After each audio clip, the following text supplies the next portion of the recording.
Bom dia a todos. Eu sou Juliano, CEO do Grupo Citróleo, e essa semana é uma semana muito especial para nós, que nós criamos e celebramos a biodiversidade do Brasil.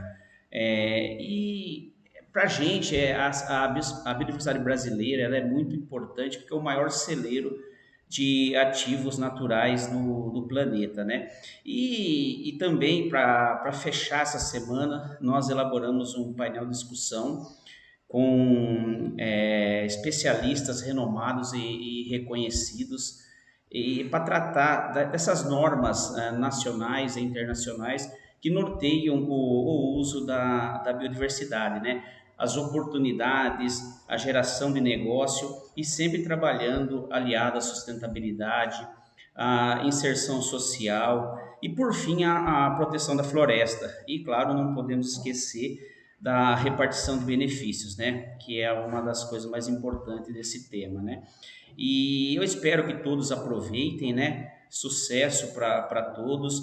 A Rafa, que é responsável pelo nosso marketing técnico, irá conduzir essa mediação. Enfim, espero que todos aproveitem e um abraço a todos.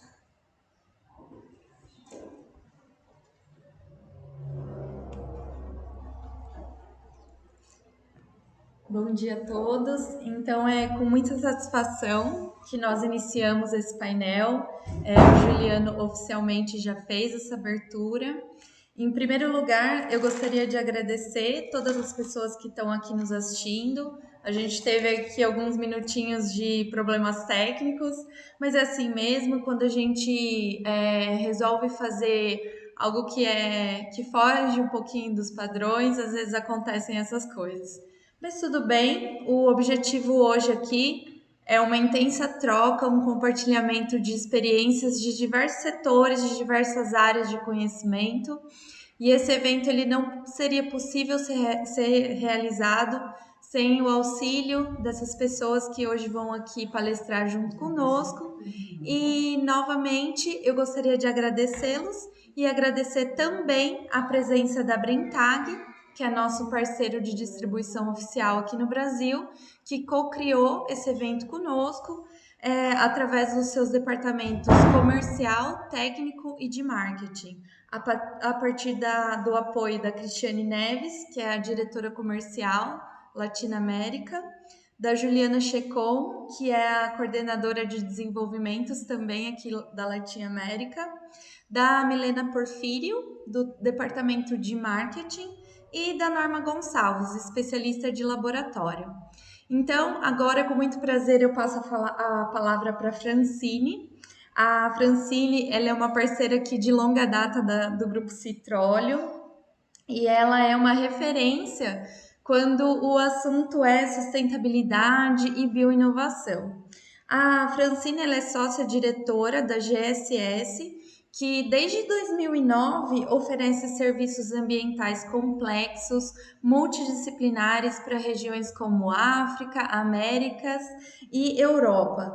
Além disso, hoje ela vai dividir aqui conosco um pouquinho da sua experiência com gestão da sustentabilidade e o Protocolo de Nagoya, que é o novo tema aí em todas as rodas de conversa da indústria cosmética. Então, Francine, eu passo a palavra para você, fique à vontade e é com você. Bom, gente, então, acho que hoje eu não consigo ver o público, mas acho que muita gente já me ouviu falando sobre biodiversidade. E desde 2009, né, que a gente está aqui na GSS, eu costumo usar sempre o mesmo título, né? Biodiversidade brasileira, eu uso e você. Isso porque aqui no Brasil a gente realmente tinha que quebrar o paradigma de que poderíamos utilizar a biodiversidade em inovação, desenvolvimento de novos produtos, sem ter medo, né? Quebrando aquele paradigma em que todo mundo levantava a mão dizendo não, eu não uso, eu sou CGM Free, eu não utilizo nada da biodiversidade brasileira, quando na verdade, se a gente fosse olhar a parte aí do portfólio de matérias-primas de grande parte das indústrias cosméticas, a gente encontraria diversos ativos da biodiversidade. Então, eu continuo iniciando todas as minhas palestras com a mesma história, né? E esse ano, para mim, foi muito interessante. Eu tenho 3 filhos, né? E o mais velho, ele já está na escola, está no 4º ano, e estudando com ele, a gente se depara aí com aquele discurso que eu uso em todas as minhas apresentações, né? A árvore que virou riqueza. Então, como que a gente pode, já desde agora, trazer esses conceitos do que é a lei da biodiversidade também para as crianças, e lembrando que tudo aquilo que a gente aprendeu na nossa vida, ela está inserida aqui no escopo da lei da biodiversidade, né? Então, o quanto em uma página de um livro escolar a gente consegue trazer os conceitos do que dos princípios da CDB, da Lei da Biodiversidade no Brasil e o Protocolo de Nagoya. E eu costumo dizer também que a Lei 13123, a Lei de Acesso ao Patrimônio Genético, Conhecimento Tradicional e Repartição de Benefícios do Brasil é muito simples. E com essa imagem eu gosto de dizer que a gente consegue resumir tudo que precisa saber com relação à lei da biodiversidade, né? Se é patrimônio genético do país, se existe eventualmente uma tradicionalidade de uso sobre esse patrimônio genético, e nesse sentido, cadastrar no CIGEM, definir se os nossos produtos possuem alguma funcionalidade ou se eventualmente eu quero fazer um marketing, um apelo mercadológico sobre esse patrimônio genético, e aí sim gerar as obrigações de repartição de benefícios, tá? Via de regra, são as 3 principais perguntas que a gente precisa fazer para cumprir com a legislação brasileira. Bom, pensando aqui agora do ponto de vista internacional, eu também, de novo, né, repetindo o discurso que eu sempre trouxe nas nossas apresentações, nas nossas discussões, que não se trata de risco Brasil. Né? Trabalhar com ativos da biodiversidade brasileira não significa que seria só no Brasil que eu teria que cumprir com alguma norma, ou ainda que só no Brasil eu teria que repartir benefícios, ou que seria mais um imposto ou mais uma cobrança do Brasil. A gente está falando de uma normativa internacional. Então, a Convenção da Biodiversidade, ela foi assinada em 92 aqui no Brasil, na época 92. Desde 2000, portanto, 8 anos depois, nós começamos com uma primeira norma aqui no Brasil, e aí tivemos algumas operações do IBAMA de fiscalização, e em 2014 o Protocolo de Nagoya entrou em vigor do ponto de vista internacional.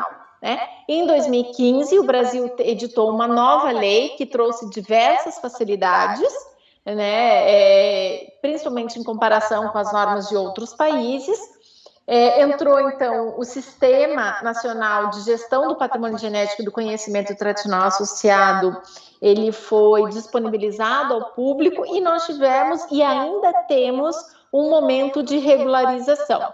O que muda a partir de agora, né? São as novas oportunidades de regularização e o fato do Brasil se tornar parte do Protocolo de Nagoya, que é o objetivo das nossas discussões no dia de hoje, né?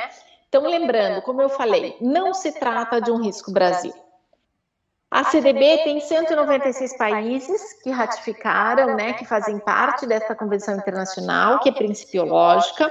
O Protocolo de Nagoya, nós já temos mais de 120 países que são parte, e a partir agora do dia 2 de junho, o Brasil também se torna parte. E o que isso muda para nós? Lembrando que aproximadamente 80 países também já possuem legislações ou regras locais sobre acesso a recursos genéticos e repartição de benefícios. Isso porque a CDB, a convenção, ela ofereceu aos países a soberania né? Ela deu aos países a soberania sobre a gestão dos seus recursos genéticos. Significa que cada um desses países que estão coloridinhos aqui nesse mapa, eles podem determinar as regras da forma como melhor lhe convir, né? Então, assim, se eu vou criar regras ou se eu vou liberar a questão de acesso, se vamos definir percentuais fixos de repartição de benefícios ou se ele será negociado livremente entre as partes, cada um dos países tem soberania para decidir. Então, dito isso, gente, o que também a gente gosta, voltando aí em um discurso que a gente sempre falou, né? Se não é risco Brasil, será que vale a pena eu utilizar algum ativo da biodiversidade? Então, a gente sabe que o desconhecido, eu sempre brinquei que não querer trabalhar com a biodiversidade brasileira nada mais é do que o medo do desconhecido. Por que o medo do desconhecido? Porque quando a gente perguntava assim, principalmente na época da medida provisória, né, tinha o discurso das empresas em dizer que mas o CGI não funciona, demora anos para eu ter um projeto aprovado, eu não consigo aprovar nada, aí eu devolvi a pergunta, e quantos processos você já protocolou e tentou aprovar no CGI? Aí ficava um silêncio, porque na verdade muitas vezes nem tinha tentativa da maioria das empresas. Era o medo do desconhecido. Eu ouvi dizer que é difícil. Ouvir dizer que é difícil é a razão para a gente não tentar desafiar, inovar ou buscar novas oportunidades. E eu gosto sempre de fazer um paralelo com o mercado de investimentos, né? Em que momento em que a gente vai optar por investir em ações, por exemplo? É no momento em que aquela ação está em alta, ou seja, a chance de eu investir em uma ação que está em alta é ela continuar naquele mesmo gráfico, subir um pouquinho, ou ainda a chance de cair é muito grande. Então, se eu quiser investir em alguma coisa, eu tenho que investir em algo que ainda está naquela fase do otimismo, do entusiasmo, excitação, para que eu possa chegar um dia num topo, né? Para que eu possa realmente crescer com essa oportunidade. Então, se ainda tem muita gente que tem medo de investir na biodiversidade brasileira, é neste momento que eu investiria. E aí, hoje a gente tem a participação da Ana Viana, que é da Natura aqui, e eu gosto de dizer que a Natura foi realmente um exemplo de investimento quando a biodiversidade estava em baixa, porque a linha Ecos ela foi lançada no ano de 2000, né, quando ninguém acreditava, quando todo mundo dizia lá que numa nova medida provisória seria um empecilho. Mas o quanto ela não ganhou de mercado com essa oportunidade de investimento em algum momento que ainda existia esse medo. E agora, e eu venho dizendo isso desde também do lançamento da entrada em vigor da nova lei. Todo mundo falou assim, entrou uma nova lei, dificultou, e agora, como é que vamos fazer? Eu falo, gente, é o momento, porque a nova lei está aqui para trazer oportunidades e facilidades de trabalhar com a lei da biodiversidade. Daqui a pouco entra o protocolo de Nagoya e ter fugido da biodiversidade brasileira para utilizar espécies exóticas vai trazer outros problemas. E aí, quais seriam esses outros problemas? A gente traz aqui algumas reflexões. Como eu falei, a gente ainda não está no momento de trazer as respostas para todas as questões que envolvem o protocolo de Nagoya. No momento, eu trago reflexões para a gente pensar será que continua valendo a pena eu utilizar apenas recursos genéticos provenientes da biodiversidade de outros países, ou a biodiversidade brasileira é de fato um atrativo e vale a pena eu investir nela né, dos últimos anos e a partir de agora também, né? O protocolo de Nagoya ela traz as regras da retroatividade, né? Nenhum protocolo internacional, de acordo com a Acordo de Viena, ela pode retroagir, ou seja, ela não pode me trazer obrigações ou cumprimento de obrigações com relação ao tempo. Mas eu comentei há pouco que a gente tem ali alguns países com legislações locais. E esses países que já tinham legislações locais, regras vigentes. Se eu estivesse utilizando um recurso genético deste país, será que o protocolo de Nagoya também não deve retroagir para que eu venha me regularizar nesses países? Que é o que está acontecendo com a nossa legislação. Por que as empresas estrangeiras estão vindo ao Brasil para se regularizar? É por força do protocolo de Nagoya ou é por força da nossa norma que já era vigente desde 2000? Né? E o escopo e abrangência do protocolo de Nagoya, o que de fato está no escopo? As espécies exóticas, consideradas ex situ, ou seja, coletadas aqui no nosso território, portanto fora do seu ambiente natural, ou somente as espécies exóticas in situ, ou seja, quando eu trago a espécie do seu centro de origem? Né? Essa resposta ainda também a gente não tem para dar agora, porque é uma das questões que está muito em negociação e que a gente tem que sim olhar a definição das regras locais, porque isso entra naquilo que eu comentei sobre a soberania de cada um dos países.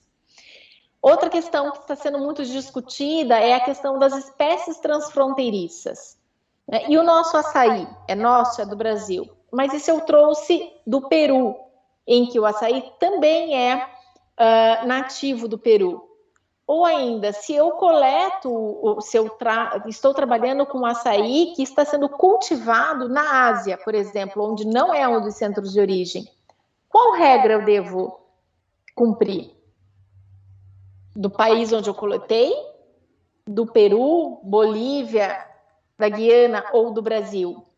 Considerando que é uma espécie transfronteiriça. E também a questão dos múltiplos acessos. No meu produto, provavelmente eu não uso um único ativo. Eu tenho diversos ativos que podem ser provenientes de diversos países. Qual regra eu devo cumprir? Haverá aqui uma sobreposição de repartição de benefícios? Então, essas são algumas das reflexões que o protocolo de Nagoya traz. Novamente, que hoje eu não vou trazer algumas dúvidas, mas eu coloco aqui também os desafios que o Brasil vai enfrentar, e não só nós do setor privado, né? Mas o CIGEM, o nosso sistema eletrônico, ele tem que se adequar para receber as informações com relação ao uso das matérias-primas provenientes de outros países. O IBAMA tem que se adequar aos mecanismos de comando e controle e também criar e construir os checkpoints necessários para fazer a fiscalização das indústrias nacionais com relação ao uso das espécies de fora.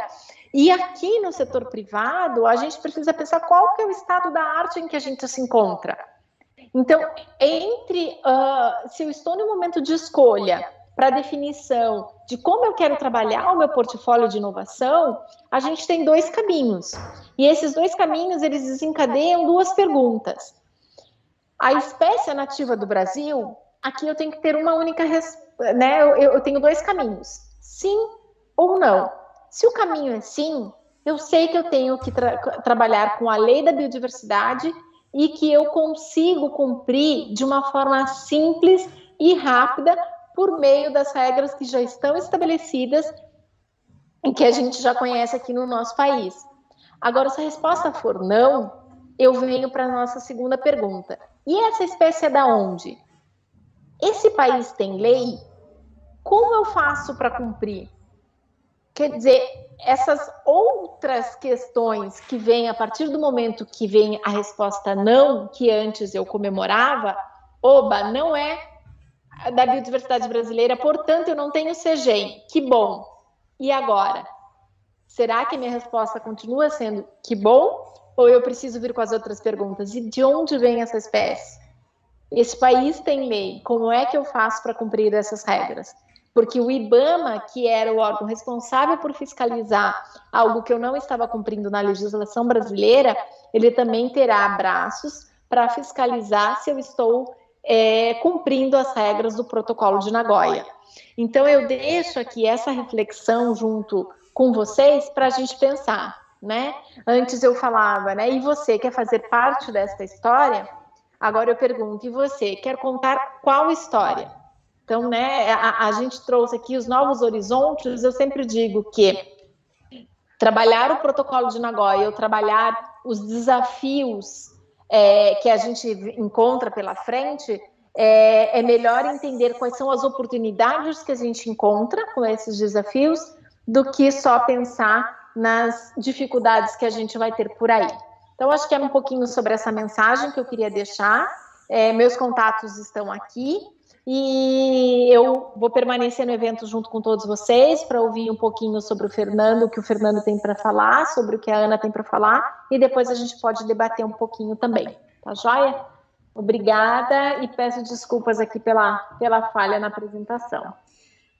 Francine, eu acho que a apresentação foi só um apoio mesmo da sua fala, que foi muito esclarecedora. A gente costuma comentar aqui na Citróleo a importância desse momento para o cenário nacional, conforme você bem colocou, e até nas chamadas que a gente fez para a divulgação do evento, nós deixamos claro que o momento é agora. Então, eu acredito que nós temos um tempo ainda de transição para que a gente consiga angariar o máximo de informação relevante, o máximo de conhecimento nessa área e desmistificar todo esse paradigma que foi criado ao redor do protocolo de Nagoya, da lei de repartição de benefícios, e olhar de uma outra forma, né, com outros ângulos para a biodiversidade. Então, eu acredito que a gente está aqui para esse momento de discussão para potencializar mesmo o conhecimento para as novas inovações e os novos desenvolvimentos.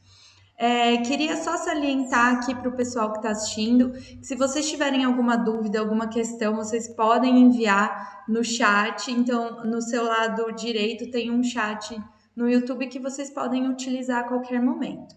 E Francine, falando então em dúvidas e questões, a gente tem aqui duas questões que surgiram, que eu gostaria que você compartilhasse um pouquinho mais do seu tempo, da sua experiência com a gente.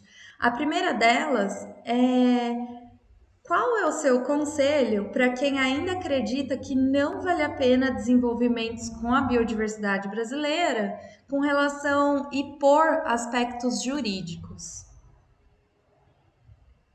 Bom, acho que é uma ótima questão, é um pouco do que eu falei ali em termos das oportunidades que a gente pode encontrar agora, né? Então, o meu conselho, a princípio, a lei da biodiversidade, ela está posta desde 2015, ela não é perfeita, né? Não estou aqui para dizer que nós temos uma lei perfeita de fácil cumprimento, ela traz sim diversos desafios, mas é uma lei dentro do nosso país, né? Com a nossa linguagem, e a gente que estuda, e também em parceria com a Natura, que a gente vem desenvolvendo um trabalho, um projeto chamado Projeto Bogotá, de estudo sobre as diversas leis ao redor do mundo. E a principal conclusão que a gente tem nesse estudo é que sim, a lei brasileira ainda é a melhor lei em comparação com a dos outros países. Ela é a única que traz um sistema eletrônico autodeclaratório, portanto, eu não preciso de uma autorização prévia para começar uma pesquisa, um desenvolvimento tecnológico com uma espécie. Ela é uma das únicas que traz uma série de exceções com relação à repartição de benefícios.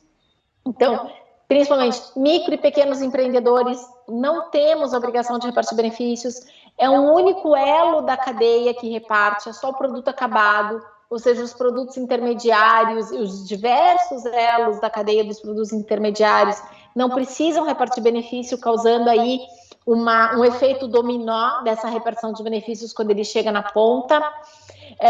Não temos repartição de benefícios na questão de patentes, né, de licenciamento, ou seja, ela é efetivamente lá no último elo. Então, eu continuo acreditando que nós temos o melhor sistema normativo em comparação com os demais países. Então, o meu conselho, principalmente para as indústrias brasileiras, é seguir, sim, utilizando ativos da biodiversidade brasileira, além de ter um apelo de marketing sensacional, a valorização daquilo que é nosso, né? Quer dizer, é a nossa riqueza, é a riqueza do Brasil, por que não valorizar aquilo que é nosso? É tão bem visto lá fora, por que não fazer o mesmo aqui dentro, né? Então, acho que talvez seja essa a mensagem que eu queira passar nesse sentido. Muito bom, Francine. E ainda pegando um pouquinho da sua fala, a gente sente que, de maneira geral, a indústria fica um pouco reticente até o momento que ela conhece o produto da biodiversidade, porque quando ela abre as portas para conhecer o que a biodiversidade brasileira tem para oferecer, a gente já começa a quebrar um pouquinho esse paradigma. E para quem quer iniciar com esses desenvolvimentos, então a gente já transpôs a primeira barreira, mas ainda tem dúvidas sobre a lei de repartição de benefícios, que né, como a gente estava conversando, ainda um divisor de águas nesse tipo de inovação. Em linhas bem gerais, a lei de repartição de benefícios, ela é válida para todo mundo e sob qualquer circunstância? Bom, a lei da biodiversidade, ela trata, o escopo da lei é acesso. E o que seria acesso? Acesso é a pesquisa e desenvolvimento tecnológico. Eu entendo que o conceito daquilo que é pesquisa e desenvolvimento tecnológico para a lei brasileira, ela é bastante abrangente. Eu diria que pega praticamente todo tipo de atividade que envolve P&D de qualquer indústria. Então, sendo biodiversidade brasileira, a probabilidade de você estar no escopo da lei, ela é muito grande. Então, sim, ela se aplica a todos. Se aplica a pesquisadores, pessoa física, nossas teses de mestrado, teses de doutorado, institutos de pesquisa, universidades, microempreendedores, pequenas empresas, até as grandes empresas, inclusive as empresas estrangeiras. Então, sim, ela se aplica a todos. Mas também, como eu disse, ela tem um grande benefício, que é a quantidade de exceções com relação à repartição de benefícios. Então, ainda que esta lei ela se aplique a todos, ela se aplica do ponto de vista regulatório. O seu produto precisa ser registrado no Anvisa, ninguém reclama. E por que a gente vai reclamar que tem que cadastrar isso, o desenvolvimento daquele ingrediente no CIGEM? É mais uma etapa. É só mais uma etapa, e uma etapa regulatória e simples. Quando toda a cadeia estiver no sistema, a gente vai ver que vai ser muito simples. Então, trabalhar com ingrediente que já tem o seu número de cadastro no CIGEM, como os produtos da Cetrolio, o próximo elo vai utilizar deste número para seguir com o seu cadastro. E aí sim, aonde que entra talvez a maior complexidade?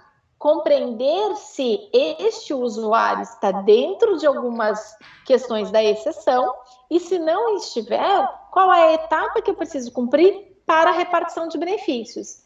E eu tenho certeza que o Fernando vai falar aqui sobre como é fácil cumprir a etapa da repartição de benefícios, e depois a Ana Viana vai provar que sim, é fácil, e eles vêm cumprindo a repartição de benefícios. Então, eu acho ótimo que essa sequência aqui vai ser respondida com a participação de todos que estão aqui no evento. Excelente, Francine. Exatamente essa foi a nossa ideia, que as pessoas tenham essa clareza e vejam que é possível, que existe stakeholders de toda essa cadeia, de todo esse ecossistema que envolve a lei e o uso da biodiversidade no Brasil, e que não é um bicho de 7 cabeças, que é possível e que a gente pode dar todo esse suporte. Então, Francine, muito obrigada. Convido você a continuar aqui com a gente, porque eu acredito que as próximas palestras vão ser tão incríveis quanto a sua. E então, agora eu gostaria de chamar, como a Francine já deixou aqui o gancho para a gente, o Fernando. O Fernando Malman, ele é CEO e CMO da VBio, e a importância de trazer a VBio para essa discussão é porque, como o Juliano adiantou na nossa abertura, essa semana aqui na Cetrolio nós comemoramos a Semana da Biodiversidade.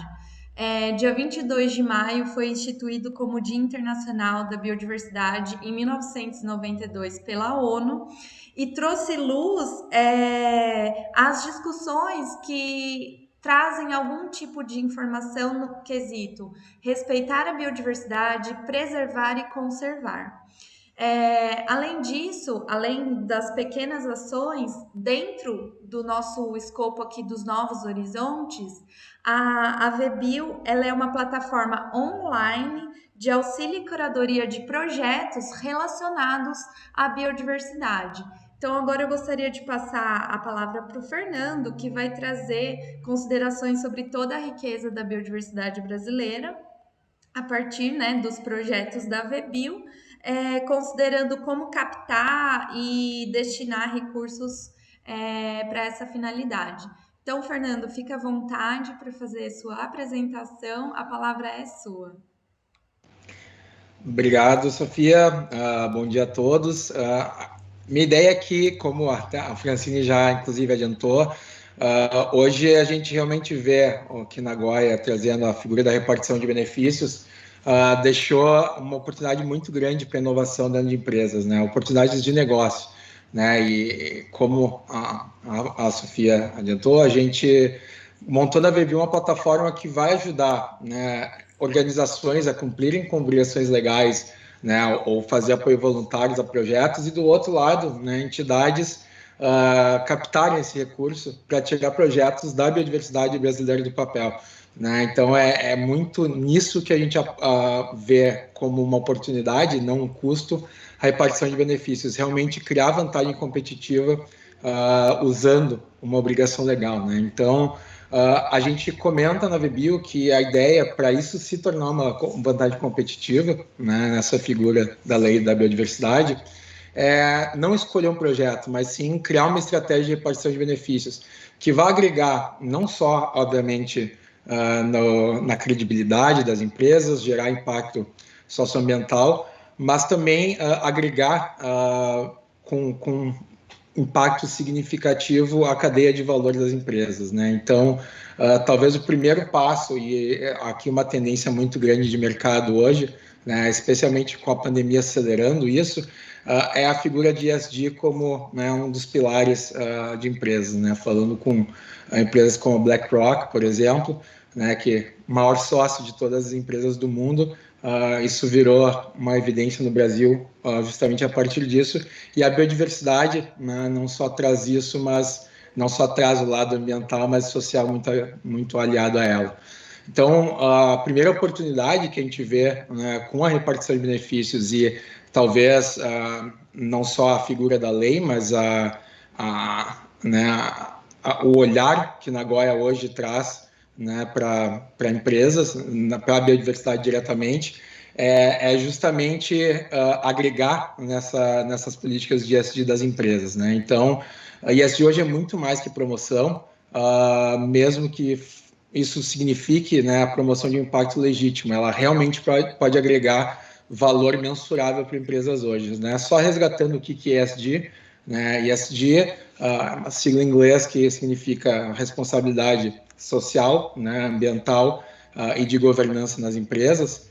E na VBio a gente utiliza um conceito chamado de sociobiodiversidade, que não só trata da fauna e flora, né, conceito clássico, mas a relação das comunidades, das pessoas com a biodiversidade, né, fauna e flora. Tudo está interligado, e Nagoya deixa isso bem claro com uma figura como a repartição de benefícios, né? Então, mostrar o propósito da empresa por meio de ESG, por meio de projetos, traz hoje performance, credibilidade, engajamento e lealdade. Isso vem muito da sensação de pertencimento que a biodiversidade traz. Ela talvez seja o elemento, e por isso, né, a gente escolheu na VBio só trabalhar com projetos da sociobiodiversidade, da biodiversidade brasileira, porque ela é muito elementar, especialmente num país como o nosso, né? No último Biodiversity Barometer, né, da UEBT,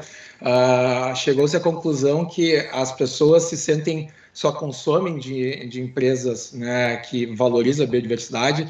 O Brasil está muito acima, né, por ter a maior biodiversidade do mundo, está muito acima da média de 78% de consumidores. A gente está em 89%, da mesma forma que as pessoas sentem que quando estão fazendo uma compra usando impacto positivo, consumindo de empresas que valorizam a biodiversidade, elas se sentem bem e acham que estão criando impacto positivo com aquela compra no mundo, né? E, de novo, o Brasil acima de uma média global.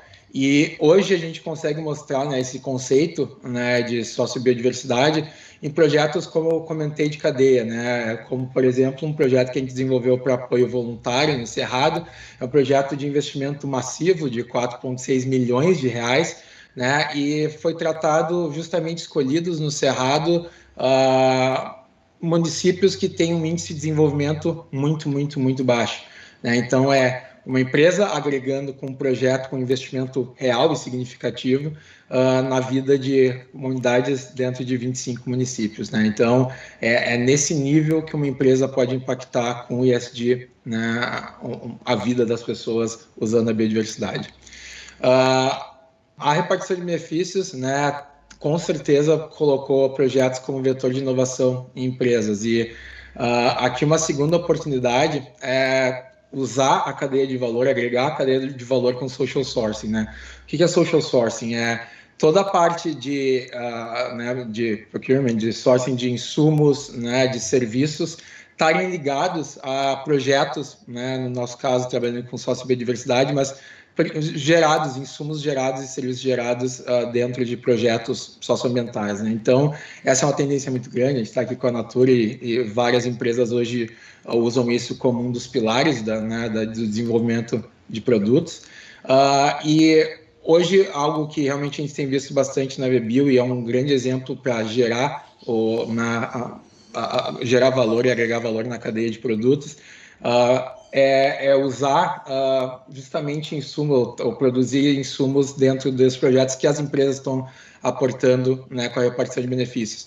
Esse é um exemplo de um projeto, né, que lida com a agrofloresta, né, no modelo sintrópico, né, que tem sido usado muitos SAFs chamados, né, sistemas agroflorestais, estão sendo muito usados não só para a agricultura regenerativa, mas como nesse caso, né, um projeto que inclusive prevê a instalação de uma usina de extração de óleos. Então, virou um centro de excelência, né, de estudos da biodiversidade, especialmente no modelo de agroflorestas, né, trazido no modelo de agroflorestas, né, só com espécies nativas, e inclusive, né, já plugando aqui uma usina para dar a sustentabilidade financeira no projeto naquela comunidade, né? E é um projeto que impacta, mesmo um projeto piloto com um centro de, né, como um centro de excelência, impacta 180 famílias numa região no entorno de Curitiba, né? Então, realmente, é investimento, é um projeto apto para receber repartição de benefícios, que tem todo esse impacto numa cadeia de valor em empresas como de cosméticos, por exemplo, farmacêuticas, né? Então, isso realmente está em voga. E outro exemplo que a gente pode trazer aqui, né, de novo, o mesmo projeto que poderia receber um aporte voluntário, aqui também capacita, né, com um investimento desses, o sourcing de empresas como o do setor agro aqui, por exemplo, né? Então, não só falando da repartição de benefícios, mas projetos voluntários hoje da biodiversidade também podem impactar bastante a cadeia de valor de quem quer fazer isso de forma voluntária.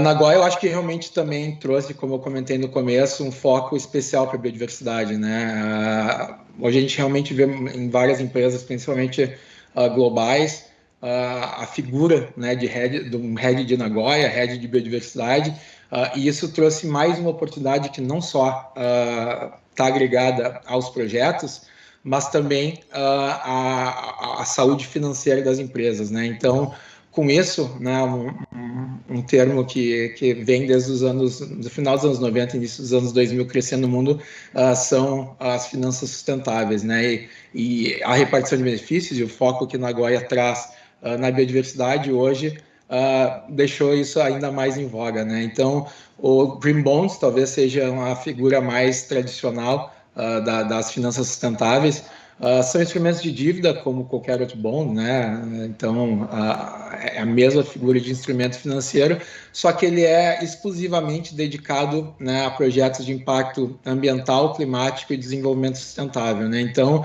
a partir de um projeto, né, ou buscando um projeto de forma voluntária, da biodiversidade, empresas hoje podem emitir, inclusive, instrumentos de dívida para captar e beneficiar aquele investimento que vai entrar nessa cadeia de valor. Então, hoje, na figura de finanças sustentáveis, a gente tem não só Green Bonds, hoje já, inclusive, com Biodiversity Bonds sendo discutidos e apresentados no mundo. O Brasil já fez algumas emissões de um dos modelos de Green Bonds, né, que é o Sustainability Linked Bond, que está atrelado a metas de sustentabilidade das empresas. Então, é um instrumento que pode gerar um projeto ou ser gerado dentro de um projeto para inserir esse projeto agora que gera insumos na cadeia de valor, né? E outra grande tendência, que eu acho que o Nagoya deixou ainda mais evidente, é a relação de biodiversidade mais o mercado de carbono ou mudanças climáticas, né? Então, com a figura de projetos, né, o desmatamento evitado, né, como, por exemplo, mais direto com a ligação da biodiversidade, a gente vê no Brasil, por óbvio, o maior potencial para a geração de crédito de carbonos nesse tipo de projeto, né, na preservação de florestas, né? Então, com certeza, a Nagoya está trazendo esse vetor de inovação, e o Brasil, né, como inclusive a CEO da Microsoft comentou, o Brasil vai tornar, a próxima grande commodity brasileira vai ser o crédito de carbono, e com a área de florestas que a gente tem no Brasil, isso fica bem evidente para até mesmo pessoas que não conhecem o mercado de carbono a fundo conseguirem colocar. Hoje, além da VBio, no nosso grupo a gente tem a Orma, que traz soluções, né, de mudanças climáticas, e a gente realmente vê entre VBio e Orma essa relação bem próxima, né? Inclusive, a gente, como Orma, lançando fundos hoje de investimento em projetos de carbono, especialmente os ligados à biodiversidade, com projetos RED, né? E, por fim, queria trazer só um pouquinho né, a grande oportunidade aí de geração de valor com bioinovação, né? Então, o Brasil, com certeza, por ter justamente esse maior impacto, por ter a maior biodiversidade no mundo, ainda traz muito espaço para crescer, né? Então, o Brasil registra cerca de 700 novas espécies no mundo, né? E com isso a gente tem, né, 20% da biodiversidade do mundo, mas mesmo assim, com essas 700 novas, isso evidencia uma estatística que a gente tem em torno de 60% a 70% da nossa biodiversidade não catalogada ainda, né? Então, ir a campo e desbravar florestas com equipes ultra técnicas, né, para quebrar genoma de plantas e conseguir sintetizar isso, é um mercado aí não explorado e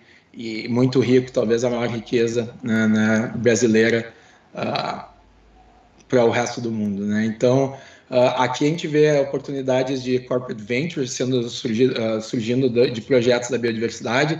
Então, empresas que querem usar a sua estrutura de inovação para criar o que a gente chama de venture builders internas, né? Criar negócios, núcleos de negócio, não só para o seu P&D, mas para o que vai para fora da empresa, ligadas à sustentabilidade e biodiversidade, né?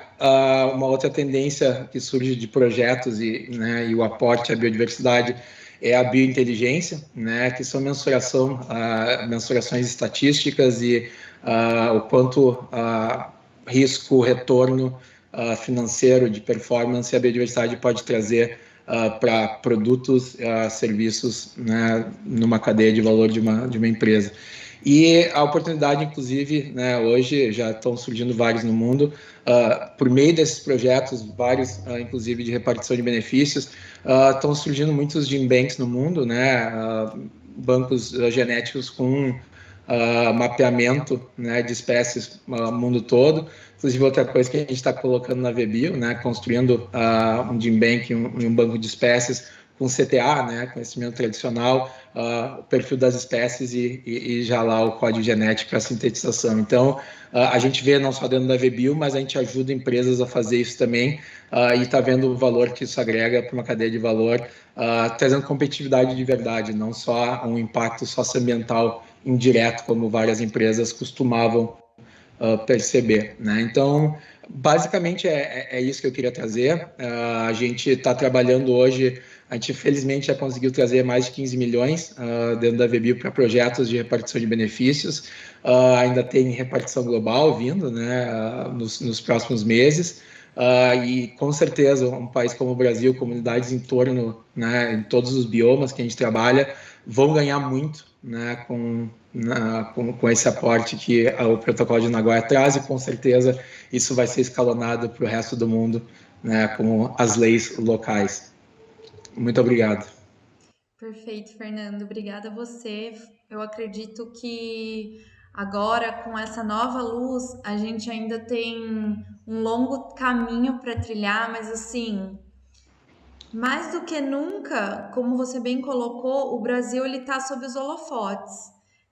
Às vezes a gente está nos holofotes de uma forma negativa, mas eu sinto que a indústria brasileira, todas as pessoas relacionadas com a indústria cosmética, com o uso da biodiversidade, tentam diariamente diversos esforços para a gente colocar outro holofote. Então, esse holofote que traz as grandes maravilhas de ser brasileiro, as grandes oportunidades que o Brasil tem para oferecer. E principalmente, como é maravilhoso estar nesse meio, como é possível estar nesse meio e como é inovador fazer isso. Mais uma vez eu gostaria de te agradecer e fazer alguns questionamentos que surgiram aqui para a gente.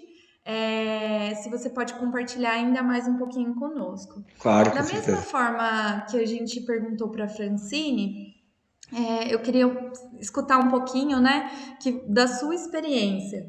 Qual que é o conselho que você dá para quem vai fazer uma repartição de benefícios? Então, para aquela pessoa que vai utilizar a vitrine da VBio para fazer a repartição de benefícios a partir do projeto, da escolha, né, de um projeto, e como essa pessoa pode agregar ainda mais valor à marca dela fazendo por esse caminho. Claro. A gente tem conversado com empresas do mundo todo e justamente ajudando elas a criar essa estratégia de repartição de benefícios. Hoje eu acho que o primeiro ponto, como eu coloquei, é realmente que as empresas olhem o que elas estão fazendo, quais são os alinhamentos estratégicos que um projeto pode ter, né, com os valores, né, não só da empresa, mas dos colaboradores e todos os stakeholders, né? Então, como criar esse sentimento de pertencimento, que obviamente não é só para o consumidor final, mas para quem está dentro da empresa. Então, olhar primeiro de dentro para fora, como a gente fala, em vez de buscar um projeto no mercado, mas olhar aonde investir mais e melhor em projetos socioambientais, onde a empresa consegue se alavancar com isso. E aí sim construir uma estratégia de olhar um projeto, olhar a sua cadeia de valor, como isso pode agregar. Então, provavelmente, hoje essa é a estratégia mais comum que a gente tem trabalhado, né? E é um cenário global que só cresce e a gente consegue olhar isso com muita evidência. Empresas, inclusive, que fazem essa repartição de benefícios acabam depois agregando nos mesmos projetos, né? Ou já sinalizando, pelo menos, porque os projetos de repartição de benefícios ainda não estão correndo em grande volume no Brasil. A gente consegue olhar isso com bastante bons olhos e já querendo continuar os projetos para as próximas repartições e o apoio voluntário, né, nas mesmas comunidades. Perfeito, Fernando. E conforme você colocou, a gente vive, né, a era do pertencimento. E nada mais grandioso, eu acredito, para uma marca quando ela gera um valor de dentro para fora. Então, os funcionários sentem um orgulho de fazer parte daquela empresa e isso transparece nos produtos que eles desenvolvem, nos serviços que eles vendem, na comunicação da marca. Então, a estratégia qualquer que seja ela, quando envolve o apoio socioambiental de um projeto, com certeza reverbera assim em todas as, eu acredito assim, em todas as faces dessa marca, dessa empresa. E pegando um pouquinho do que você falou dessas ações proativas dentro das empresas, que você acredita que é uma vantagem da escolha por apoiar, né, um projeto socioambiental para essa empresa? E como que ela pode fazer isso fora do escopo da lei da repartição de benefício? Então, assim, hoje as pessoas tiveram um pouco mais de contato. A gente deixou o site de todas as empresas que estão aqui palestrando hoje, né, nas pessoas da Francine, da Ana e do Fernando, e as pessoas podem acessar no chat. Então, elas acessam agora o site da VBio, se interessam, se encantam por um projeto. Como que isso pode acontecer? Então, não é uma vitrine assim só para a repartição de benefícios. É uma vitrine realmente para captação de recursos em qualquer que seja a esfera. Exato.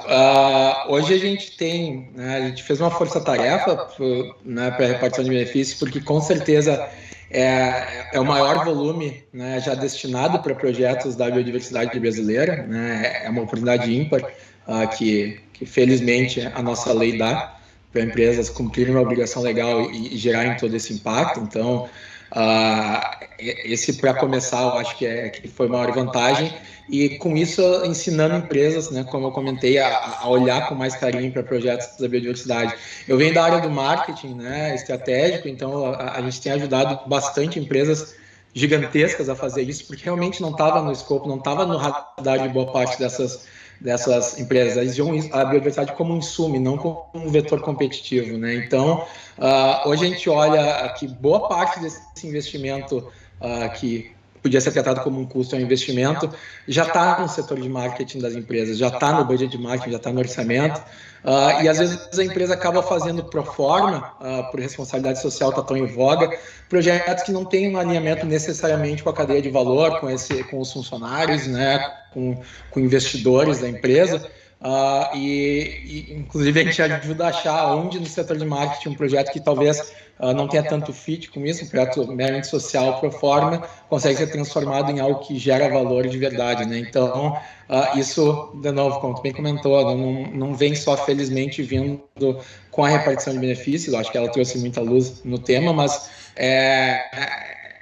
montar sistemas de fornecimento, né, de fornecedores, consórcios de compra coletiva, levar os colaboradores, né, para conhecer a biodiversidade que às vezes parece estar sempre longe no meio da Amazônia, por exemplo, uma comunidade remota, e às vezes ela está a 2 metros da própria empresa, né? Então, eu acho que é isso.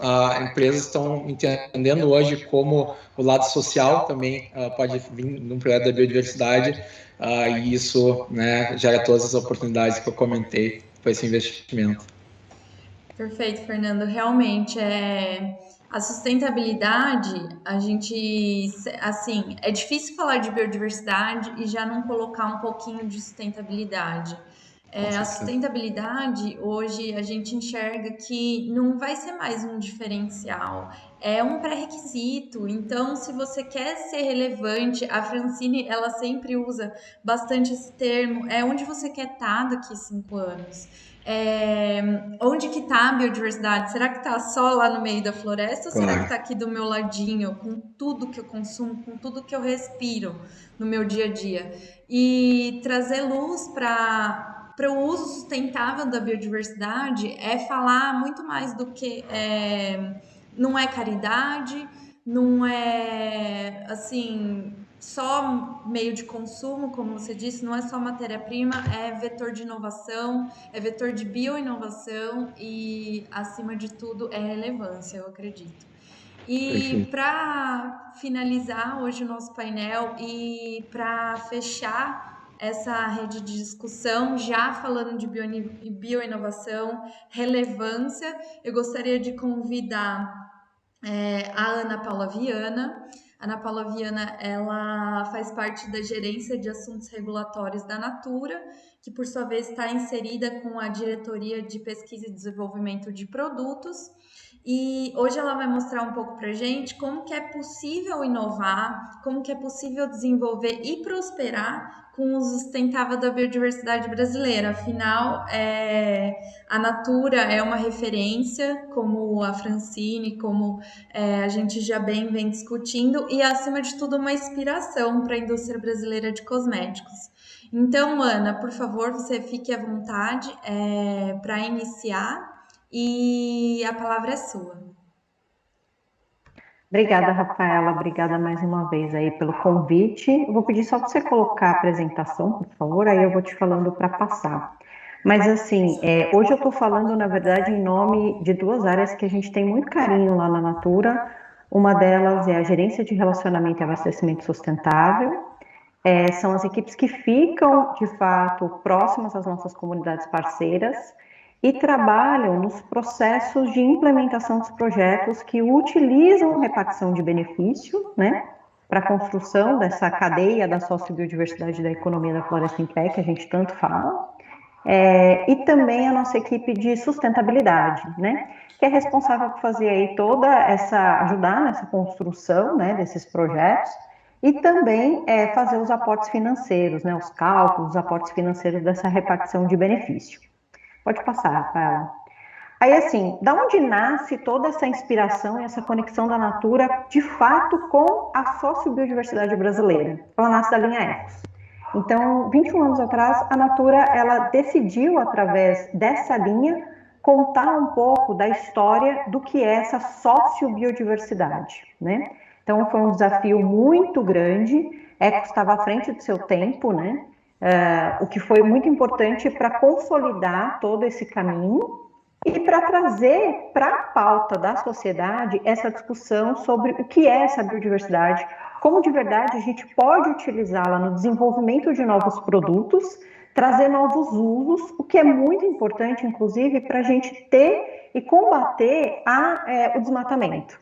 E por que isso? Porque a gente acaba trazendo novas formas de geração de renda para as comunidades parceiras que vivem do extrativismo da floresta ou da agricultura familiar dentro da floresta. Então, ao invés de fazer o comércio madeireiro, que tem uma questão muito forte com relação ao desmatamento, ele passa a conseguir retirar da floresta frutos, folhas, flores, que tem um impacto ambiental muito menor e, através disso, ele consegue complementar a tua renda. E o que é importante? A gente só consegue fazer isso a partir da inovação. A gente só consegue fazer isso quando a gente faz a coleta do patrimônio genético ou quando a gente conhece os saberes da tradição de uso e, a partir dele, consegue desenvolver ingredientes inovadores para usar nas linhas de cosméticos. E aqui eu falo em nome da linha de cosméticos, mas a gente sabe que tem uma grande oportunidade aí, tanto no farmacêutico, na linha de saneantes, e em tantas outras coisas aí que a gente pode desenvolver novos ingredientes e desenvolver novos produtos com esse olhar, tá? Pode passar, Rafael. Bom, aí assim, a Natura ao longo desses anos, ela trabalhou e ela vem trabalhando com ativos da biodiversidade brasileira como um todo. Vocês podem observar no portfólio que a gente tem lá a pitanga, o maracujá, que não necessariamente são ativos que são provenientes da Amazônia. Mas tem um tempo que a Natura tem focado todo o seu projeto de inovação e de conservação especificamente na região amazônica. E aí um pouco dessa história claro, o lançamento da linha Ecos no ano de 2000. Em 2006, a Natura começa a fazer um trabalho de sistema agroflorestal para o Dendê. A gente teve, em 2007, a inauguração de uma indústria específica para beneficiamento, né, desses ingredientes. E, em 2009, a Natura publica a sua política de uso sustentável da biodiversidade, ou seja, passa a ser uma diretriz dentro da empresa para o marketing, para a área de inovação, de que a gente vai investir, sim, cada vez mais ativos dessa biodiversidade. E como que a gente vai trabalhar isso, né? Como que a gente vai comunicar para o consumidor, gerar valor para o consumidor e para a consultora, como que a gente vai trabalhar essas imagens e, principalmente, como que a gente vai inovar, né? Como que a gente vai desenvolver novos ingredientes.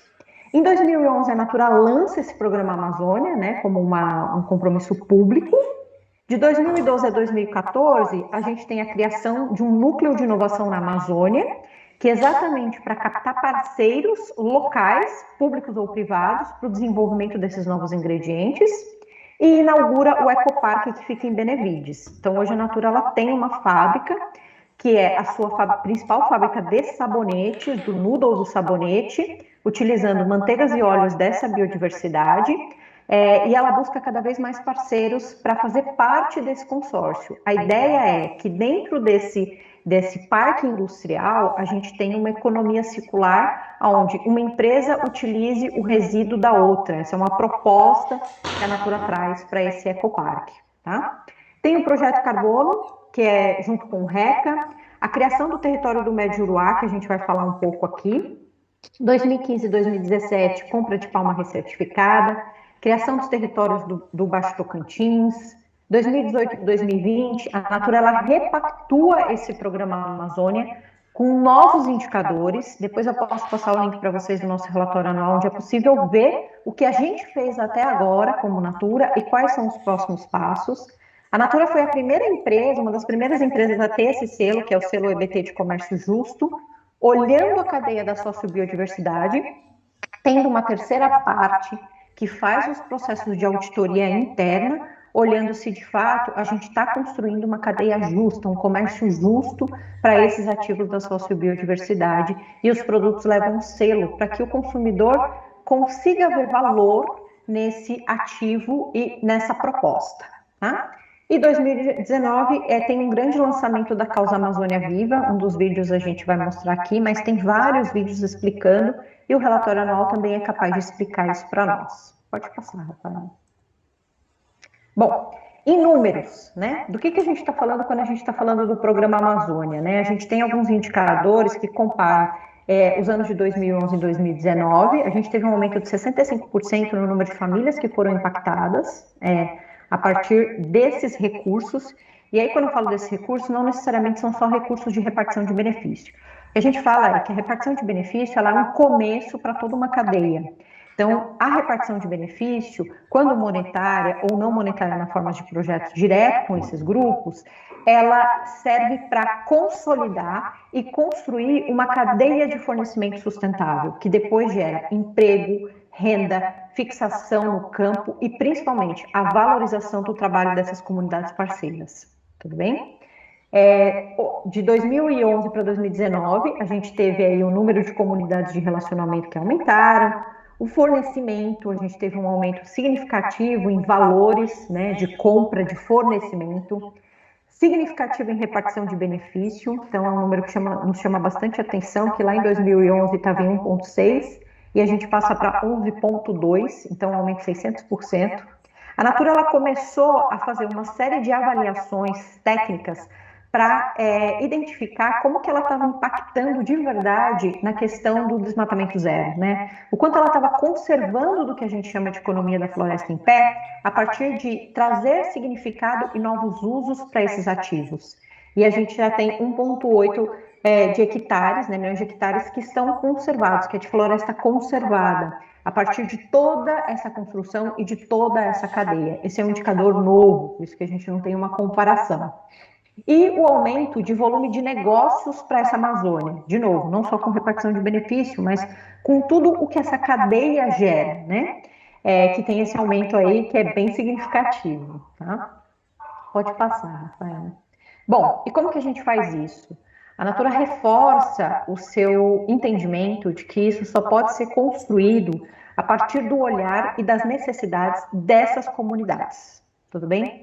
Eles são os principais atores, de fato, para a conservação e a economia da floresta em pé.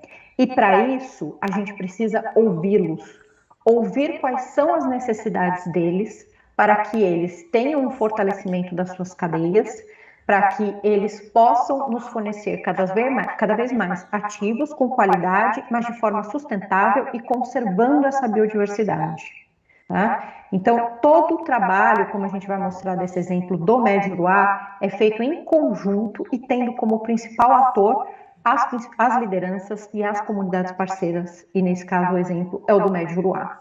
Bem, pode passar, Rafaela.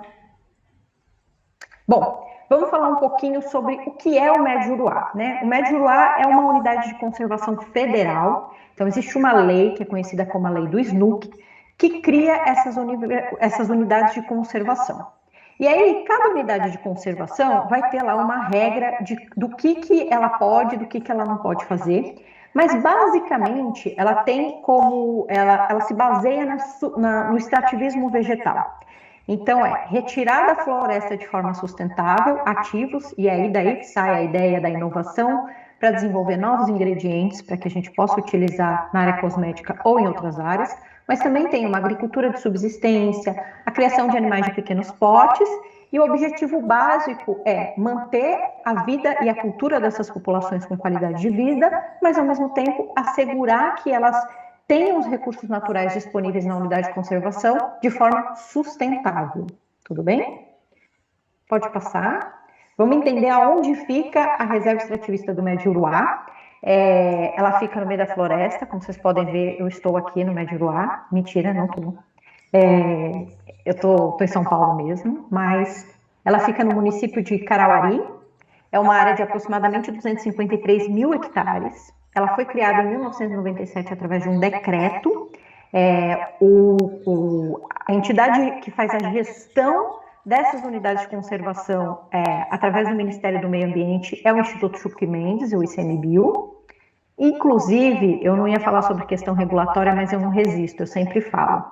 Para a gente fazer a entrada em áreas de unidade de conservação, seja para fazer a coleta, para iniciar uma pesquisa e o desenvolvimento de um produto, para obter os saberes tradicionais, e até mesmo para iniciar um processo de negociação junto com esses grupos, é necessário obter uma autorização de um sistema chamado ICMBio-CISBio, tá? Também é uma plataforma eletrônica, tem o guia no site de como você pode obter essa autorização, tudo bem? Pode passar mais um pouco. E aí, vamos explicar como é que foi esse processo específico de repartição de benefício com o Médio Juruá. Como a gente está falando de uma área muito extensa, que envolve várias famílias ao longo do Rio Juruá, qual foi a proposta que foi construída? E aí, quando eu digo que foi construída, não foi construída pela Natura, não foi construída pelo ICMBio ou pelo governo. Foi construída em conjunto e ouvindo as comunidades que vivem nessa região. Então, criou-se o fundo. Existe um comitê gestor desse fundo, tá, que a gente chama de Fundo Médio Juruá, que possibilita, e aí eles criam regras de como que vai ser, quem vai fazer a gestão desse comitê gestor, como que essas famílias, né, essas comunidades que vivem ao longo do Médio Juruá vão poder apresentar os seus projetos para captar os recursos financeiros desse fundo e, a partir dele, fazer a aplicação de alguns exemplos que a gente vai ver aqui, tá bom?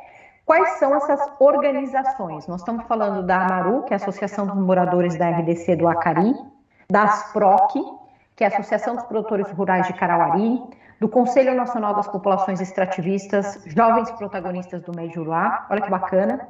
Esse é um indicador muito, muito legal, que é o quanto, de fato, os jovens permanecem na comunidade, porque a partir de todo esse trabalho que começa com a repartição de benefício, eles conseguem ver possibilidade de trabalho, renda e valorização do trabalho deles como extrativistas dentro da unidade de conservação e a formação das novas lideranças.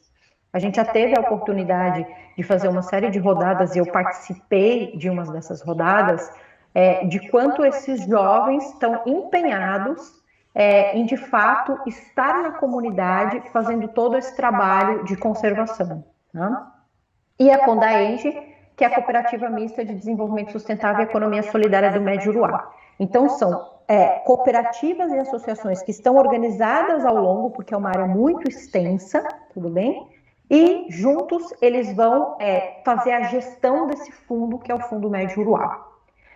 Pode passar mais uma vez, um slide. E aí, vamos lá. O que ao longo desse processo, como que foram os projetos, eles foram implementados, né? Então, hoje a gente tem, que é o que a gente vai falar, que é um pouco dos projetos do Quelônio, 20% dos recursos do fundo são alocados nesse projeto. A gente tem 32% alocado no comércio ribeirinho, ou seja, eles também têm a necessidade de obter mercadorias que não são, né, frutos dessa agrofloresta. Então, eles criam uma forma de obter esses produtos com qualidade, com preço justo, sem ter um intermediador que pode trazer um prejuízo financeiro para eles com custos muito altos, porque são regiões muito afastadas da cidade. Só para vocês terem uma ideia, a primeira comunidade do Médio Uruá leva 8 horas de barco para chegar lá. Tá? Isso se o rio estiver cheio, se o rio estiver baixo, pode levar mais tempo. Então, isso gera um custo muito grande para que eles tenham acesso a esses produtos industrializados. E aí, uma parte disso foi utilizada exatamente para trazer esses produtos para eles de uma forma mais acessível. Né?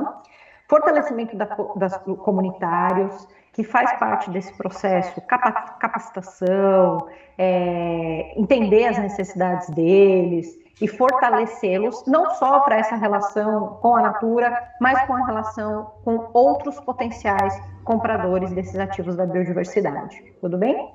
24% na construção, de fato, de uma cadeia produtiva de óleo. Então, hoje, muitas dessas comunidades são capazes de fornecer esses óleos com bastante qualidade, seja para a empresa intermediadora, seja para a empresa do produto acabado.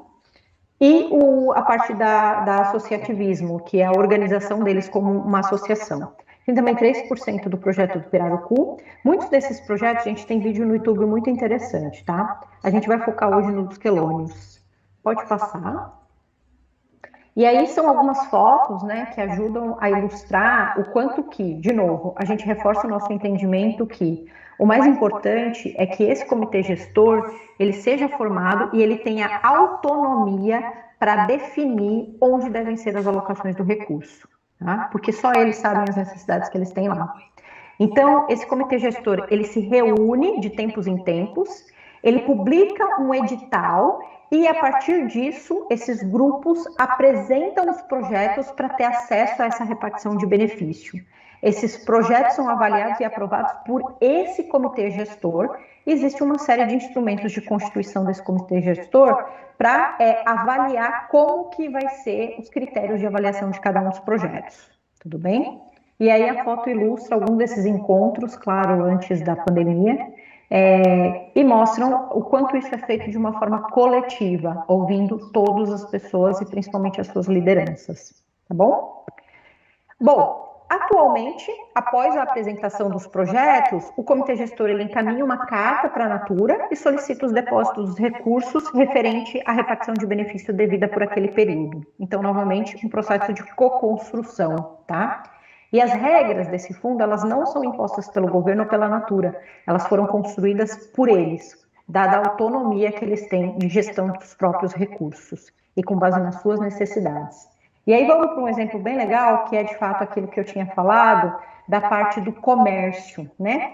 Nesse caso, a gente tem também um comércio muito forte deles para a cidade, com relação às suas farinhas, que é a farinha branca, a puba e a ovinha, né? O jerimum, mel, que são produtos que eles fabricam lá, né? Que faz parte dessa agricultura deles, de sistemas agroflorestais, e que eles, além de utilização própria, eles terão a oportunidade de comercializar isso com outras comunidades ou até mesmo com outras cidades.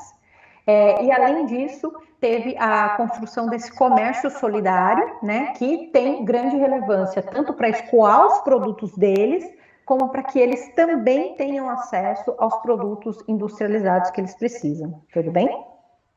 Pode passar.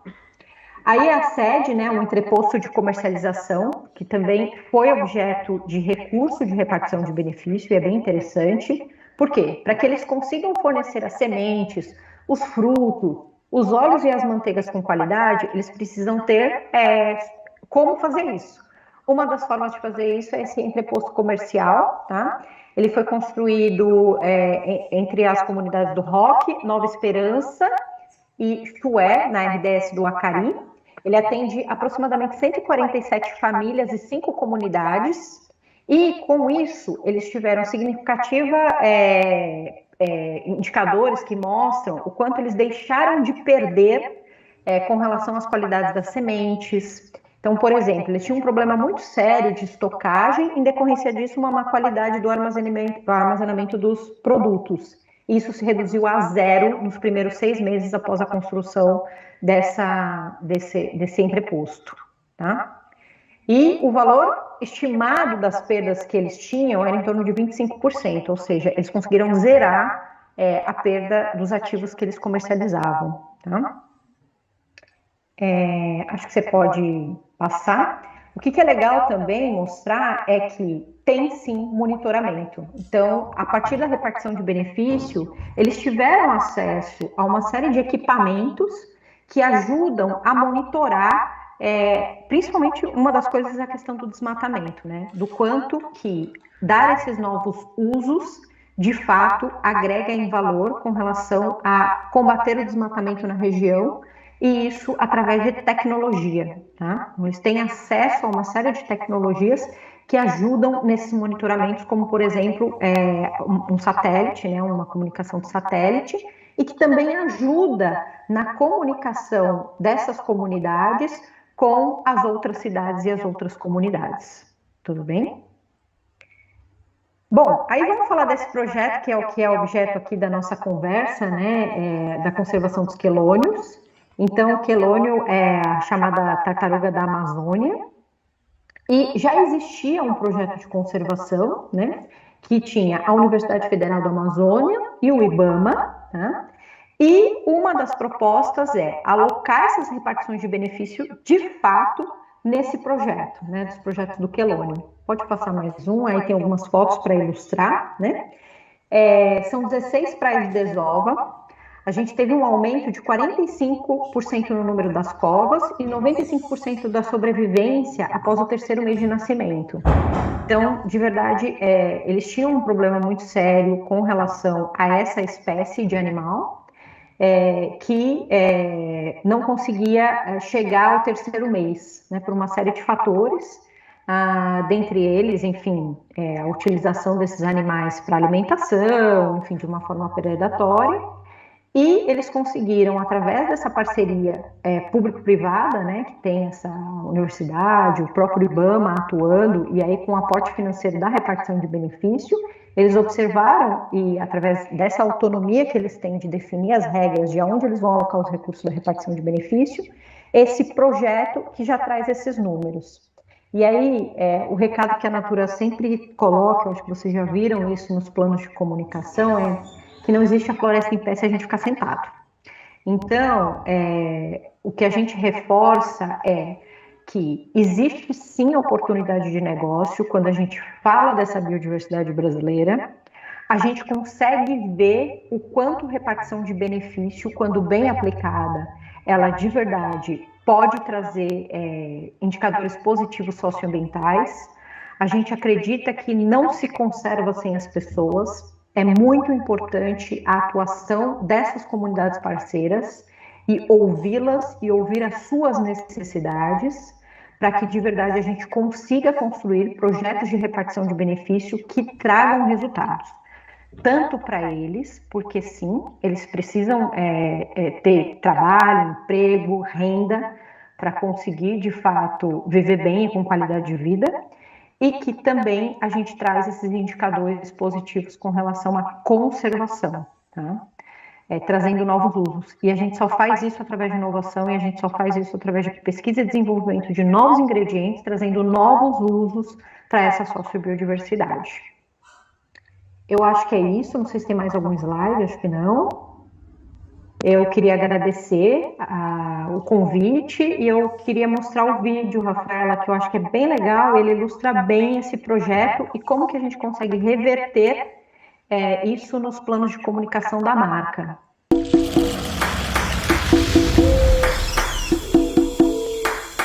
Cuido do tabuleiro de quelônios há 22 anos. Eu resolvi preservar porque os filhos dos nossos filhos não iam nem conhecer uma tartaruga porque estava acabando.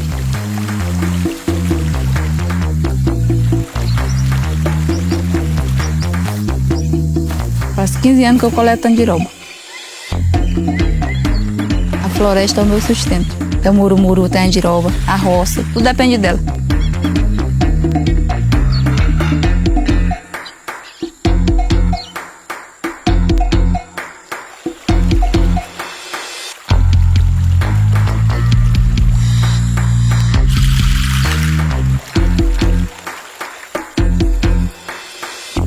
Quanto mais parceiros vinha chegando, para nós seria melhor. E a gente está conseguindo.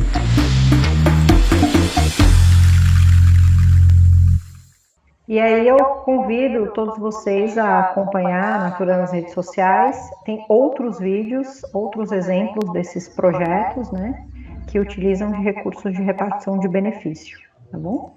E obrigada mais uma vez, estou à disposição. Muito obrigada, viu, Ana? A gente vai deixar aqui o link do vídeo novamente, a gente vai deixar o link do site da Natura, da mesma forma do site da VBio e da GSS. E da mesma forma que a gente conversou agora com os outros, né, palestrantes desse nosso painel, eu gostaria de fazer uma pergunta para você que ilustra bastante a sua vivência, a sua experiência e o seu olhar sobre esse tema. Então, quando que vocês, como empresa, você como profissional, percebeu que era possível unir esse cumprimento, né? Afinal de contas, a gente discutiu bastante, a gente está falando de uma lei, então essa lei ela precisa ser seguida e cumprida de maneira satisfatória. Quando vocês sentiram que era possível unir o cumprimento, o seguimento dessa lei de repartição de benefícios com a inovação, com a biodiversidade? Aqui, na verdade, quando eu comecei a trabalhar isso, a Natura já atuava fortemente com a legislação, com a medida provisória, né? De verdade, primeiro, legislações ambientais no geral, elas são muito recentes, né? Então, faz parte desse processo aprender, errar, acertar. Mas o mais importante é construir em conjunto, né? Então, acho que a Natura se desafiou ao longo da medida provisória para, de verdade, aprender como operacionalizar a medida provisória. Agora a gente está no momento em que a gente está reaprendendo a operacionalizar a lei. Mas o mais importante é que a gente tenha a abertura, de verdade, para construir juntos, né? Não só como setor empresarial e governo, mas principalmente trazendo esses atores também para esse debate, para esse diálogo. Então, eu acho que o setor industrial também tem esse papel, né? De ouvir esses atores, essas comunidades parceiras e trazer para esse debate, trazer para esse diálogo, para a gente construir junto. Porque a gente entende que as questões burocráticas, né, como são colocadas, elas estão postas, mas que não são papéis que mostram de verdade os indicadores que a gente precisa de conservação, né, de qualidade de vida dessas populações. E a gente está junto construindo, errando, acertando, aprendendo, divergindo, convergindo. O mais importante é a abertura do diálogo. A gente precisa ter essa abertura para construir junto, senão a gente não vai conseguir fazer os projetos de conservação direto com essas comunidades. E o mais importante são elas, porque são elas que estão lá conservando de verdade, né? Mas é possível. Tanto é possível que a Natura hoje é a 4ª maior indústria de cosméticos do mundo, né? Recentemente faz parte do grupo Natura & Co, a Avon, a The Body Shop, a Aesop, e muito dos produtos Natura utilizam ativos da biodiversidade brasileira, não são todos, claro, mas muitos utilizam. Isso significa que, pelo menos eu acho que os números financeiros mostram que sim, é possível você trabalhar com a biodiversidade brasileira e ser uma empresa de sucesso, né? Dá muito trabalho. A Natura tem equipes muito focadas nessa questão da biodiversidade. Eu trabalho basicamente com esse tema, né, há muitos anos. A gente tem o grupo que está lá nas comunidades, a gente tem um jurídico focado nisso, uma equipe de sustentabilidade olhando potenciais indicadores, trabalhando essas certificações. A gente tem equipes de comunicação olhando em como que a gente leva esse valor e traz a consultora Natura e os nossos consumidores finais para essa causa, né? Não é fácil, dá muito trabalho, mas quando a gente vê resultados como esse, a gente pensa, vale a pena. É verdade, aquece o coração, né? A gente pensa que às vezes essas pessoas estão lá vivendo à margem, né, de todo o desenvolvimento. Quando a gente fala da indústria nacional, a questão da agricultura é muito forte, mas o agroextrativismo também é um papel fundamental no dia a dia dessas famílias, na sua subsistência e colocar elas como protagonistas e não somente como uma parte não tão relevante de todo esse processo de trabalhar com a biodiversidade brasileira, nos torna empresas melhores no sentido de trazer o futuro para agora, porque o trabalho nunca vai parar, nunca vai ter um fim desse trabalho com a biodiversidade. E se a gente quer conservar a floresta em pé, como a gente viu aí na frase, a gente precisa levantar, então. Então, a gente levanta trazendo para o nosso lado, trazendo para mais próximo da gente a realidade dessas pessoas que são, de fato, protagonistas nos desenvolvimentos e na inovação nacional.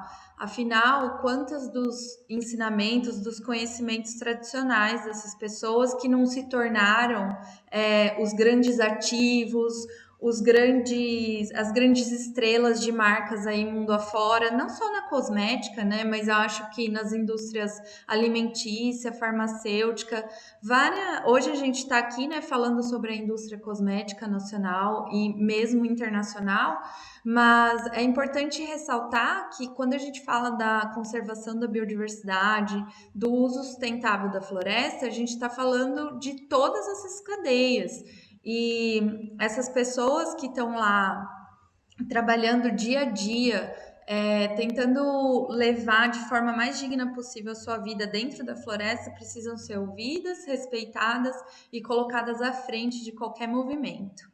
E para finalizar, Ana, eu gostaria de pedir para você, como eu pedi para o Fernando e para a Francine, um conselho. Se você pode nos dar um conselho aqui para encerrar nossa manhã, para quem ainda tem muito receio, ou mesmo com tudo isso que a gente apresentou, com todas essas possibilidades, nos colocamos aqui até como facilitadores do uso da biodiversidade brasileira, para quem ainda é muito reticente com o desenvolvimento envolvendo a biodiversidade. Qual que é o seu conselho? A gente sempre se esquece de uma coisa, né? A gente está vivendo uma pandemia global, nunca vista, né? Assim, pelo menos em muitas gerações. E um dos principais fatores que causou isso foi, de fato, a questão do impacto ambiental, né? Do quanto que a gente, de verdade, não está olhando para isso com cuidado. As pessoas acham que é só porque, né, alguém tomou uma sopa com morcego, mas não é, né? Tem uma série de fatores ambientais por trás disso. Então, se a gente não começar, na verdade, não é nem começar, porque a gente já está atrasado, olhar para isso com carinho, outras virão. Além de questões de aquecimento global, enfim, que estão aí, estão na pauta e precisam ser avaliadas, analisadas e principalmente precisam ter ações. Tá? E fora isso, assim, gente, tem um potencial incrível de biodiversidade, de espécies. A gente fala muito de plantas porque faz parte do negócio Natura, mas de verdade tem um potencial que pode ser explorado de uma forma positiva, e que, sim, pode gerar receita, pode gerar negócio, pode ser utilizado em planos de comunicação. A Francine falou do Sejam Free, né? Não, o meu Sejam Free. Será que não está na hora da gente mudar esse slogan e falar, não, olha, o meu ativo está de acordo com a Lei de Acesso ao Patrimônio Genético, a gente paga a repartição de benefício, a gente aplica a repartição de benefício, olha que projeto legal que você pode usar no seu plano de comunicação, na construção da tua marca, usar isso, mudar esse discurso. Acho que é muito importante. Com certeza. E ter orgulho disso, né? Mais do que qualquer outra coisa, se orgulhar de ser uma pessoa que espalha esse movimento. A gente cria canais de vetores, né, de espalhar essa nova forma de olhar. E é muito por isso que nós dissemos que esse painel ele vem para trazer novos horizontes. Por quê? Porque parece ainda distante, mas quando você começa a trilhar, como você mesmo falou, parece que a gente já chegou lá. Embora ainda esteja num horizonte que muitas pessoas ainda não conhecem, um primeiro passo que você dá nesse caminho, você já viu que ficou muito para trás, que a gente já está até atrasado. E para encerrar, eu gostaria de agradecer mais uma vez, em primeiro lugar, o Fernando, a Francine e a Ana, que toparam participar com a gente. Essa foi uma iniciativa proativa do Grupo Citróleo, que mais uma vez quer trazer luz a todas essas questões. Muitas vezes as pessoas, os desenvolvedores, têm receio, conforme a gente conversou durante toda essa manhã, mas não conhecem de verdade qual é o trabalho por trás e quantas pessoas estão envolvidas e quantas famílias são impactadas. Eu acho que a palavra do lado de inovação é impacto, porque ao mesmo tempo que a gente quer sair na frente, a gente quer inovar, a gente pode fazer isso de uma maneira a impactar positivamente todos os nossos arredores. E os nossos arredores são muito maiores do que a gente imagina. Não é só aquele local que a gente vive, mas é todo o local que a gente está inserido como sociedade, como comunidade, como indivíduo. E gostaria de também salientar que a Citróleo, o Grupo Citróleo, ela tem soluções diversas para quem decidir seguir com a gente nesse caminho de inovação, bioinovação com a biodiversidade. Nós temos parceria com a GSS, nós temos parceria com a VBio, nós também temos parceria com a Natura. Então, nós estamos inseridos dentro dessas questões. Nós somos uma empresa, um grupo a quem vocês podem ter confiança de começar um negócio, de começar um projeto, de estabelecer um desenvolvimento, porque, em primeiro lugar, nós estamos aqui como facilitadores. Então, eu gostaria de encerrar esse painel chamando aqui de volta o Juliano, que é o nosso COO, que ele fez uma abertura maravilhosa para essa manhã de novo. Agradecer a todos os participantes presentes. Muito obrigada. Bom, eu quero agradecer a todos vocês, a Ana, o Fernando, a Francine, todo o time da Citróleo envolvido nesse painel, que de forma bem lúdica colocou aí, porque desmistificou essa questão da biodiversidade, que muitos têm, hoje têm um receio de trabalhar com isso, né? Mas a gente pôde ver que a cada dia que se passa, se torna mais tranquilo realizar esse trabalho, tá? Onde a gente consegue conciliar aí a geração de negócios, a sustentabilidade, né? Eu costumo dizer, a manutenção dos nativos, dos ribeirinhos nas comunidades, né? Através da geração de emprego e rendas, e isso proporciona cada dia mais a proteção da floresta, né, da fauna, da flora, com N cases da Natura, Citróleo. Isso é aclamado hoje globalmente falando, né, pela população mundial. Então, nós percebemos que cada dia mais que se intensifica esse trabalho com a biodiversidade, mais a gente amplia a questão da proteção da floresta. Muito obrigado a todos por participar desse painel com a gente, tá? E, como eu costumo dizer, sucesso para todos nós. Um abraço, até mais.